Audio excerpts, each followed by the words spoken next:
My husband, a high-ranking officer in the army, was reported killed in action.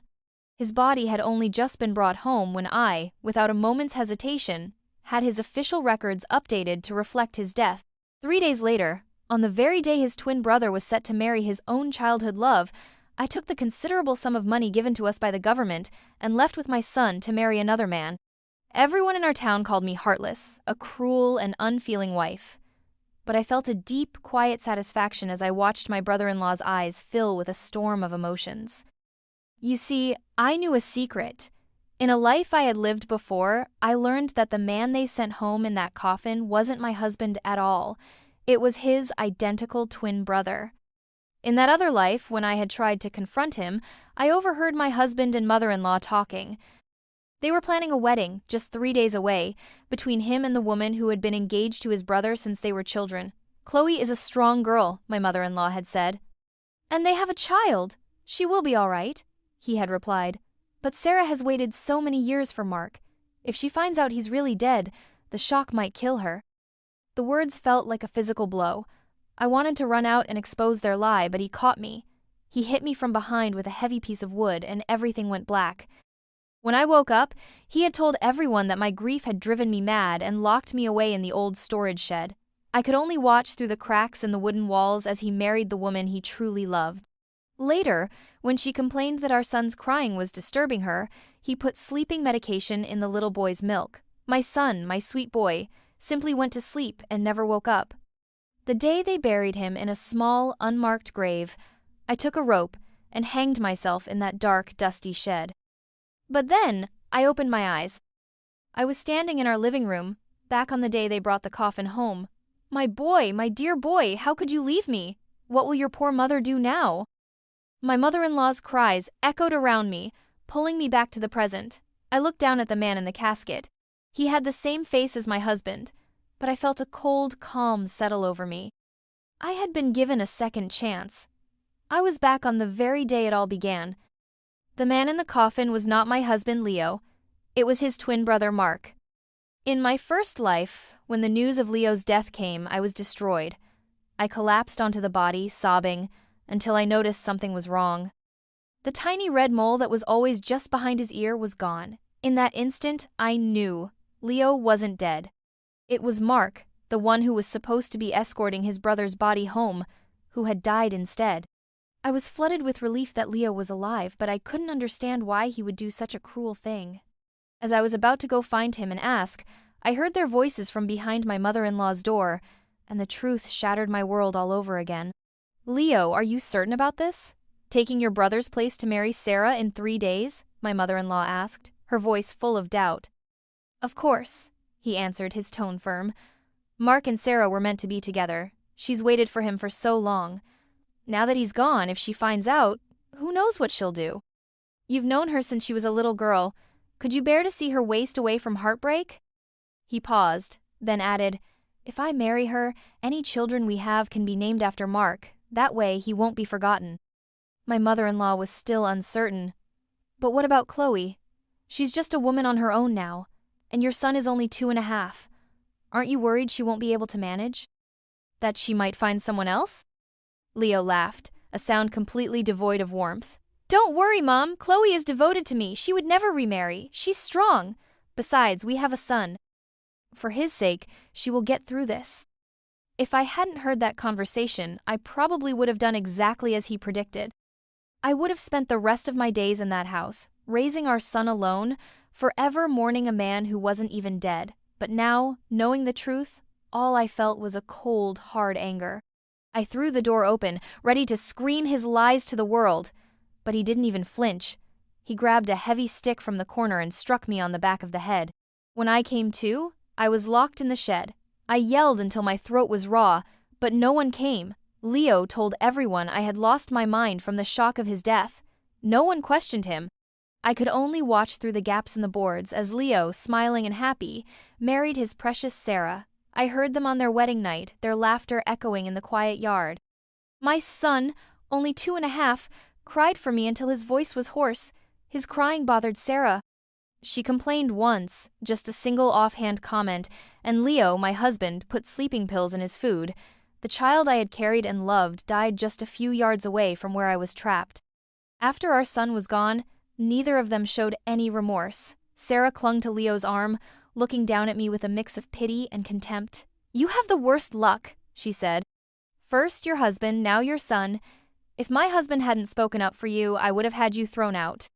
But he gave me your dowry as a gift, to make up for his brother's loss and ease my mind. From now on, you should just stay quietly in the shed." Leo stood beside her and said nothing. He just looked at her with so much love in his eyes. That's when I finally understood. He had married me, but his heart had always belonged to Sarah. For her, he would give up everything: his name, his family, his wife, and even his own child. In his world, I wasn't worth a single hair on her head. I was consumed by rage and heartbreak, but I was powerless, trapped in that tiny shed. I found a length of rope, and in my deepest despair, I ended my own life. In the moments before I died, I was filled with one single burning regret. Why had I ever married a man like Leo? Thankfully, I was reborn. This time, I could change everything. Leo thought I would spend my life mourning him. He was wrong.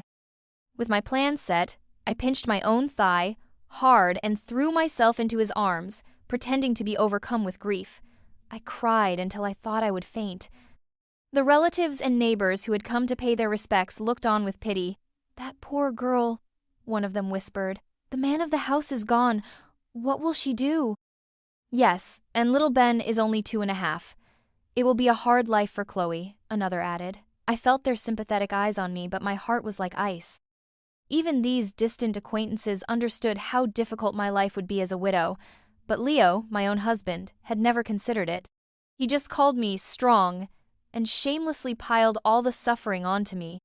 Even now, he wore a mask of solemn duty as he arranged Mark's funeral. Then, in front of everyone, he announced his wedding to Sarah. Someone in the crowd asked, confused, "Mark, why the hurry? Your brother was just brought home. Why get married so soon?" Leo waved a hand dismissively. "Mark and Sarah were childhood sweethearts. Before he passed, he told me he wanted me to marry her as soon as possible and give him a healthy nephew. I was the only one with him at the end, so I have to honor his last wishes." Using his dead brother's supposed last words as a shield, he looked at me and my mother-in-law. We both kept our heads down and said nothing, playing our parts. The others, even if they thought it was strange, didn't say another word. After the guests left, Leo took Sarah's hand and stood in front of me. "Chloe, I need to ask you something. I know you had a generous dowry. Could you lend Sarah some of your gold jewelry for the wedding? You're in mourning for Leo, so it wouldn't be appropriate for you to wear it anyway." He framed it as a request, but his tone made it clear it was an order. I cursed him in my mind. Shameless. It wasn't enough that he was forcing me into this fake widowhood. Now he wanted my money too. I looked at his strong build and knew it would be foolish to fight him directly. "Of course," I said, forcing a smile. "We're all family. I'll bring the jewelry to the bride myself on the wedding day." Sarah's eyes filled with tears of gratitude. "Oh, Mark, you're so good to me. You're the best man in the world." Leo chuckled, tapping her nose gently. "That's nothing. I wish I could give you the entire world." Sarah playfully pushed him, a little embarrassed, but her voice was full of triumph. "Stop it! Chloe is right here. She just lost her husband. Don't upset her." Leo glanced at me and shrugged. "Chloe isn't the petty type, but don't worry, Chloe. You're family. Ben is my nephew. We'll never treat you badly." At his words, I saw a flicker of annoyance in Sarah's eyes. She clearly didn't like the idea of her new husband taking care of another woman's child. Just then, my 2.5-year-old son Ben toddled out of the house. He reached out his small hands and walked straight toward Leo. "Daddy, hold me," he said. Sarah's face immediately darkened. I quickly stepped between my son and Leo. "Ben, he's not your daddy. He's your uncle." Ben looked up at me, his little face confused. He still tried to reach for Leo, but Leo cruelly pushed him away. "I already told you. I'm not your father," Leo said coldly. "Chloe, you really need to teach your son better manners. It's a good thing this happened at home. What if someone misunderstood? Our family has a good reputation." Ben fell to the ground and started to cry loudly. I rushed to pick him up, and as I held him, I could still hear Leo lecturing me. I was shaking with anger, clenching my jaw to keep from screaming. "I'll take care of my own child, Mark," I said through gritted teeth. Leo seemed relieved and then showed a hint of regret. He reached out, as if to pat Ben's head, but Sarah interrupted him. "Mark, didn't you say you were taking me shopping? Let's not waste any more time." Ben watched them walk away, the hope fading from his eyes. His loud sobs softened to quiet whimpers. "Mommy, Daddy left," he whispered. "He doesn't want us anymore, does he?" My throat felt tight. I gently stroked his soft hair. "Ben, that's not your daddy. Your real daddy is gone. He's never coming back. But Mommy will find you a new daddy, someone who will love you very much, okay?" Ben didn't understand what "gone" meant, but he looked at Leo's retreating back and seemed to understand something. He gripped my hand tightly and gave a small nod. What Leo didn't know was that he wasn't the only one with a childhood sweetheart. I made an excuse to go out and called my old friend Daniel, a man I had grown up with. When I told him I was looking to remarry and asked if he knew anyone reliable, he sounded angry. "What? Leo treats you that badly?" Just that one question made my eyes sting with tears. I quickly explained the situation. On the other end of the line, I heard a loud thud, like he had punched a wall. "All right," he said, his voice tight. "I'll introduce you to someone you can depend on." I let out a breath I didn't realize I had been holding. All I had to do was wait for Leo and Sarah's wedding day. After I left, I would be free of this family forever. But first, I had things to do.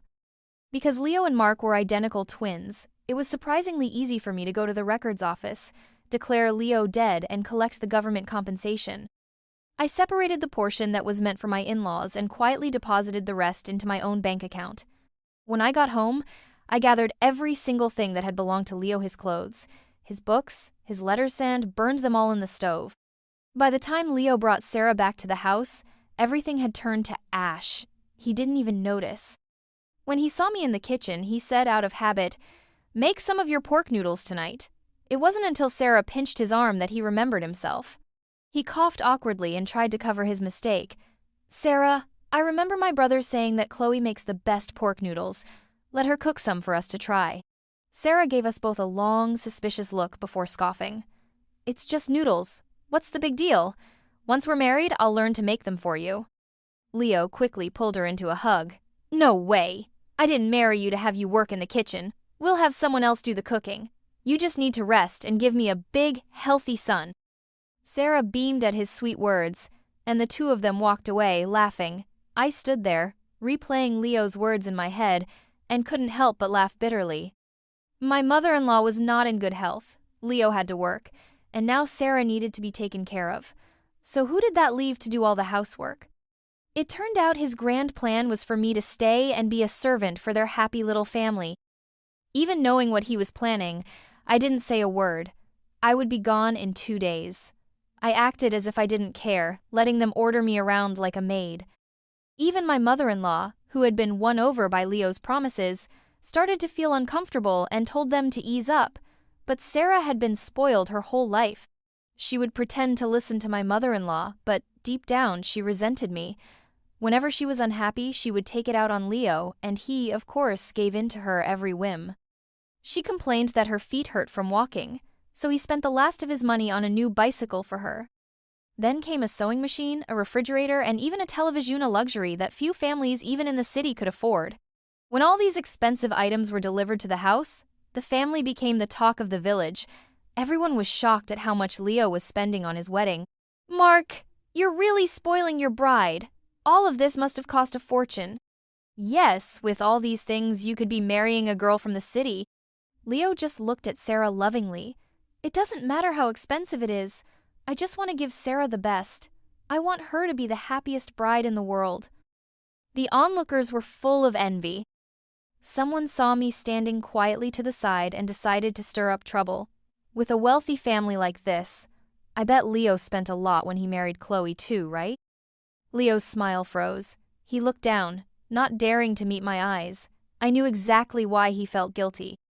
I sighed softly. "When Leo married me, I didn't ask for a single penny," I said, my voice clear and calm for everyone to hear.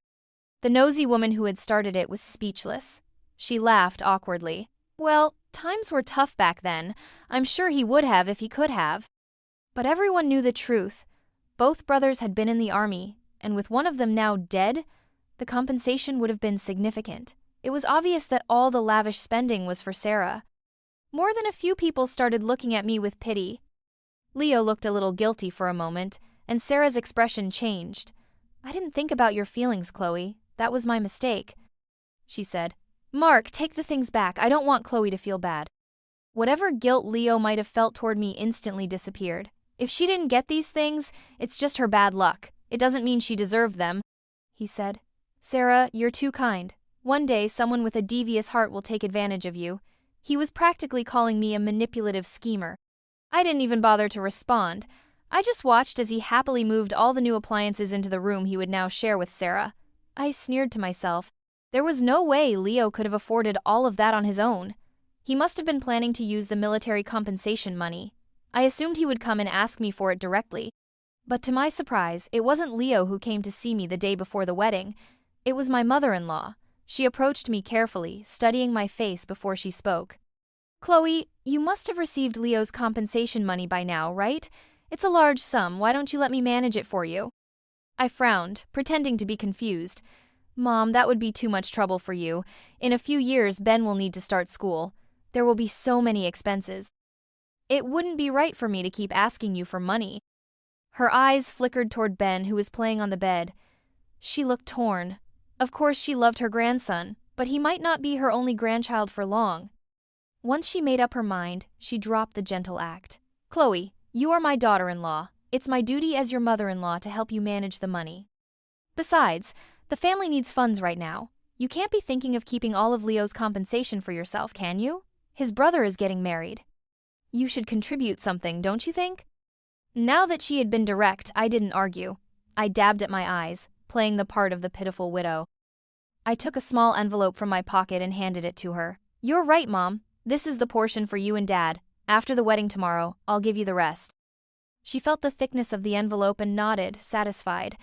Then, just like Leo, she tried to soothe me with empty promises. "Don't worry, Chloe. Even though Leo is gone, you'll always be my daughter-in-law, and Ben will always be my grandson. This family will never let you suffer. Oh, and tomorrow's wedding feast will be a lot of work. Since you'll have free time, why don't you help in the kitchen?" I lowered my head and agreed. My obedient act seemed to please her. Her mind was already on the money, and she didn't even notice that I had already packed up everything that belonged to me and Ben.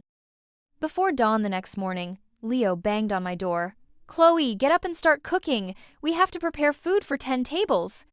He was giddy with excitement for his wedding, his voice full of joy. I stepped into the yard and looked at the big red decorations plastered everywhere. My expression turned cold. When Leo and I had gotten married, he said his parents were old and didn't like a big fuss, so we had a small, quiet ceremony. Looking at all this now, I realized it wasn't that his parents disliked big celebrations. It was that I wasn't the bride they had wanted. Leo noticed my distant look. He hesitated, then glanced around to make sure no one was watching. He pulled a small silver bracelet from his pocket. "I got this when I was picking out jewelry for Sarah," he said, stuffing it into my hand before I could refuse. "Here, it's for you, Chloe. Thanks for all your hard work these past few days. I know it's tough without a man around, but don't worry. Once things settle down, I'll talk to Sarah about us sharing the household chores." Then he turned and left to go pick up his bride. I stood there, disgusted. I threw the bracelet on the ground and stomped on it. Revolting. The moment he used the word share, as if I were some burden to be divided up, I felt sick. He was my husband, and now he was standing there offering me scraps like some generous benefactor. How could he be so shameless? Thankfully, it was time. Time for me to leave. Just as Leo led the wedding procession out of the village to get Sarah, I slung my bag over my shoulder, put Ben on my back, and took one last look at the house I had lived in for years. I felt nothing. Meanwhile, on his way to Sarah's house, Leo felt a strange sense of unease. Was it just nerves about finally marrying the woman he loved? He couldn't figure it out. This wasn't his first wedding after all, but Sarah wasn't like Chloe. Sarah was the one he had always kept in his heart. Chloe had just been convenient, a suitable wife. He never thought he would actually have a chance to be with Sarah. Then his brother died. He had hesitated for only a moment before deciding to take Mark's place. Sarah was an understanding woman. Surely she would be fine with him taking care of both of them. He wouldn't be letting Chloe down that way. Thinking about his future with the woman he truly loved, Leo felt a surge of pride. But when he returned to the house with Sarah, he saw his mother stumbling out, holding a letter, her face pale with panic. "It's terrible. Chloe took Ben and left. She said she's remarrying." Leo's world tilted. He almost dropped Sarah. The people around them started whispering, most of the comments directed at me. "Leo's only been gone 3 days. His body isn't even cold yet. How could she remarry so quickly? And she took the boy. Ben is a Lynn. How could she do that? Disgraceful. Absolutely heartless." But Leo didn't hear any of it. The noise faded into a dull buzz. His mind was consumed by a single thought. Chloe remarried. How could she? How dare she take his son and marry another man? Sarah, seeing him frozen, started to panic. "Mark, can we please finish the wedding? The party is about to start." But Leo set her down. "No, Sarah, I have to find Chloe and bring her back. She's my brother's wife. She can't just do this." Sarah's face twisted in anger. "She's only your brother's wife. Are you really going to ruin our wedding for her? I'm telling you, Mark Lynn, if you choose her, I won't marry you." For the first time, Leo, who had always indulged her every whim, spoke to her coldly. "Stop it, Sarah. Wait here for me." And with that, he turned and ran. He rushed to the edge of the village and managed to catch a bus heading to the city. He got on, his heart pounding with anxiety, but once he arrived, he had no idea where to look. He went to the police, but since he was only my brother-in-law, they wouldn't help him. He tried the train station, but the staff there were just as unhelpful. "She's remarrying? What business is that of yours? There's nothing we can do." Leo had no choice but to return to the village, defeated. But when he got back, the house was in chaos. The shopkeepers who had let him buy the wedding goods on credit had all come to collect their money.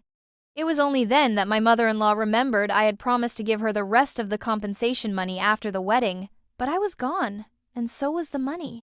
The shock was too much for her. She fainted on the spot. With no one else to turn to, the angry creditors surrounded Sarah, who was still in her bright red wedding dress. There was no way she could pay them. She stammered and argued, trying to stall for time, until she saw Leo walk through the gate. "My husband is home now. Go ask him for the money." The moment Leo stepped into the yard, he was mobbed. It was only then that he realized how little money he actually had. He had planned to use the compensation money to pay these debts, but that was no longer an option.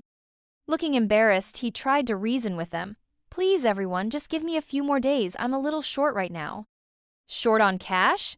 one of them sneered. "Then what were you doing pretending to be so rich? If you don't pay us in 3 days, we're calling the police." Back in the army, Leo had been a respected officer. After taking on his brother's identity as the relative of a fallen hero, he had been treated with respect everywhere he went. He had never been humiliated like this, but no matter how much it stung, he could only smile and try to calm them down. After a great deal of effort, he finally convinced them to leave. But as soon as they were gone, Sarah started screaming at him. "I thought you said we'd have money after we got married. Where is it? You don't even have enough to pay our debts. Is this the kind of life you want me to live?" Leo used to find her tantrums charming, but after the chaos of the day, all he felt was tired. In the past, he would have brushed it off. But now, for the first time, a seed of doubt was planted in his mind, and with that doubt came memories of me. Before he could stop himself, he muttered, "Chloe was willing to go through hard times with me. Why can't you?" That one sentence made Sarah snap. "What is that supposed to mean, Mark Lynn? Are you in love with your sister-in-law? Have you no shame? If you like that scheming woman so much, why did you marry me? Why not just take your brother's place, make her your wife, and get a free kid out of the deal?" Even as she threw the words at him, she seemed to regret them. But Leo said something that made her blood run cold. "What do you mean, I have no shame? If I hadn't faked my own death to marry you, Chloe would have never left with my son. She thought I was her husband. I am her husband. We should have been together forever." Sarah gasped, stumbling backward. "What? What are you saying? No, that's not right. You're Mark Lynn." It hit her all at once. The man who had been promising her the world for the past few days wasn't her fiancé at all, which meant her real fiancé, Mark, was dead. The shock was too much. Sarah's eyes rolled back, and she collapsed. Leo looked from his unconscious mother to the now unconscious Sarah and bowed his head. What a mess he had made. Meanwhile, I knew nothing of the chaos I had left behind. I had already taken the train to the capital city with Ben. I stood in front of a 3-story, Western-style house, nervously holding the address Daniel had given me. I hesitated for a long time until the front door opened and a man in a crisp white shirt stepped out. Before I could hide, he had already grabbed my wrist. "Chloe? Why are you just standing out here? Aren't you coming in?" Seeing Daniel's familiar face, I gave him a weak smile. I thought maybe I had the wrong address. I knew he had gone south to start a business years ago and had done well for himself, but I never expected this. Daniel was just as I remembered him, warm and down to earth. Without a word, he reached out and easily lifted Ben into his arms. Ben, who was always friendly with new people, wrapped his arms around Daniel's neck and asked, "Uncle, are you my new daddy?" I opened my mouth to correct him, but Daniel just smiled and nodded. "That's right, from now on, I'm your new daddy. Go on inside, Ben. Go take a look at your new room." I stood there, stunned, not sure what was happening. I felt like I was walking in a dream as I followed him into the house. I watched as he completely won Ben over in less than 5 minutes, making him giggle uncontrollably. When Ben finally grew tired and fell asleep in the small bed Daniel had set up for him, I finally had a chance to speak. "Daniel, what did you mean by that, just now?" He gave me a sad smile. "Chloe, can't you tell what I mean?" My heart fluttered. "But I'm a single mother with a child. You're so successful. You could find someone much more suitable." Daniel shook his head. He gently took my hand and led me into another room. That's when I saw them. The walls were covered with paintings, all of them of me. I was speechless. He looked at me, his eyes full of emotion. "Back then, I was going to give these to you and tell you how I felt, but when I came home, I found out you were already engaged to Leo. You seemed so happy with him, so I buried my feelings. I thought these paintings would be locked away forever, but I never imagined he would treat you like that. Chloe, if you're really ready to move on, please give me a chance." I took a deep breath and nodded. Daniel immediately lifted me up in a joyful hug, spinning me around. He didn't waste any time. He filed our marriage paperwork right away, booked the best restaurant in the city, and threw a huge wedding banquet. I had thought Leo's wedding to Sarah was extravagant, but now I saw that it was all just for show. Leo had stretched himself to his absolute limit to keep up appearances. Daniel, on the other hand, had real substance. When I put on the wedding dress that Daniel had specially ordered from overseas, I still felt like I was in a dream. Ben, however, adjusted to our new life immediately. I don't know how Daniel did it, but Ben now called him Dad, as if he had been doing it his whole life. He was even more affectionate with Daniel than he had ever been with Leo. Watching the two of them laugh and play together, I finally felt a sense of peace. People say children don't understand things, but I knew better. Children are incredibly sensitive, and Ben could sense that Daniel genuinely loved him and loved me. For the first time in what felt like a lifetime, I smiled from the bottom of my heart. I lifted the hem of my gown and walked toward my new husband. By the time Leo found me, I had been married to Daniel for a month. He stood on the street below our apartment, shouting my name, "Chloe!" Daniel was the one who opened the door. He took one look at Leo, who was disheveled and hollow-eyed, and raised an eyebrow. Well, well, if it isn't Chloe's ex-husband's brother, what do you want?" Leo's face twisted with anger as he glared at Daniel.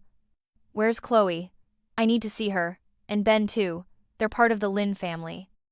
I need to ask her how she could just remarry like that." Daniel didn't say a word.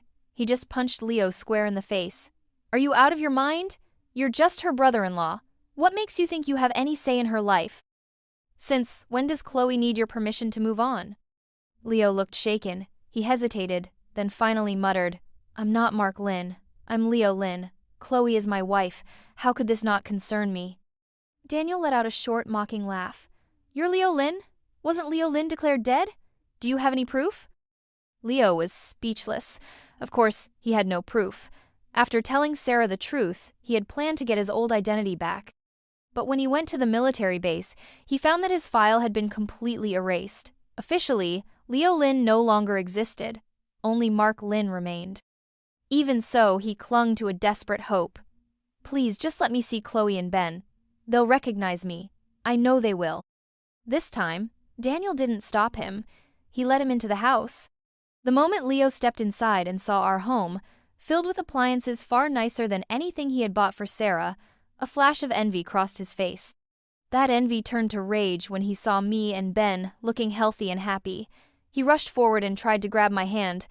"Chloe, come back with me! Bring Ben!" I slapped his hand away. "Mark Lynn, are you crazy? I'm married now. I've moved on." Ben chimed in, twisting the knife. "Uncle Mark, we're not going back. Daddy treats us really well." Hearing the word daddy from Ben's mouth completely broke Leo. You can't recognize me? I'm not Mark. Chloe, look at me. I'm Leo." "Ben, I'm your real dad." Neither Ben nor I reacted. Not a single flicker of recognition crossed our faces. Leo's stomach dropped. He had imagined we would be shocked, emotional, maybe even happy to see him. But this cold indifference, it didn't make any sense. I gave him a cold smile. "Brother-in-law, what are you talking about? Do you think I wouldn't recognize the man I used to share a bed with every night?" The meaning behind my words hit him like a physical blow. He started to tremble. He finally understood why Ben and I had been so calm. We had known all along that he wasn't Mark. "Chloe, please, let me explain. It's not what you think." He hadn't even finished his sentence when Sarah stormed in, her face full of fury. "Leo Lynn, you shameless bastard, so this is where you ran off to? You told me you were going to be responsible for me. Is this what you meant?" Leo's face fell. Ever since the truth came out, Sarah had become a different person, constantly blaming him for everything. She said he could never compare to his brother. Whenever Leo couldn't take it anymore, he would think back to the quiet life he used to have with me and Ben. That's what had brought him here today. But now that Sarah had found him, and I refused to acknowledge him, Leo had no choice but to leave with her. After they were gone, Daniel would occasionally have someone check up on them. The news was always the same. Leo and Sarah were living a miserable life. The wedding debt was crushing them. They had to borrow money from every relative they could find just to get by. Sarah even tried to come after me for the compensation money, but Leo stopped her. "You think you can fix what you've done?" she had screamed at him. "You're disgusting." Leo had no defense. He just swallowed his anger and took it. When Sarah called him useless, he took it. When she hit him, screamed at him, and accused him of ruining her life, he took it. But then one day she sneered, "It serves you right that Chloe and Ben found someone better." Something inside him snapped. His eyes turned bloodshot, and in a blind rage, he lunged at her and wrapped his hands around her neck. "How dare you say that? If it weren't for you, I never would have made that choice. It's all your fault. I could have had a happy family, a perfect life." But Sarah wasn't one to back down. Even as he choked her, she kept taunting him. "What does that have to do with me? You were the pathetic one. I was just playing with you. Who knew you'd still want me after you got married? That fake death plan was your idea, not mine." Leo's grip tightened, his eyes red with fury. "Shut up! Just shut up!" By the time he came back to his senses, Sarah was limp in his hands. Her face had turned a strange, pale color. When he let go, she crumpled to the floor. He had strangled her to death. He knew, in that moment, that his life was over. When the police came and dragged him away, he asked to see me and Ben one last time. I refused. I only sent a message through a third party. "You are an uncle, and that's a good thing, because no matter what you've done, it won't affect Ben's future." After hearing those words, Leo finally broke. He went mad, ranting to anyone who would listen that he wasn't Mark Lynn, that he was Leo Lynn, but no one believed him. When his mother heard that he had been arrested, she had a stroke and passed away. With her gone, there was no one left who could prove who he was. No one cared if he was Jack or James. Some of the villagers might have had their suspicions, but at most, they just whispered behind his back, calling him shameless. He wanted to impersonate someone else, so that's who he would be forever, trapped in the wrong identity. When he died, even the name on his tombstone wouldn't be his own. As for me and Ben, we would live a good life. After all, a bird in the sky and a fish in the sea are not meant to share the same path.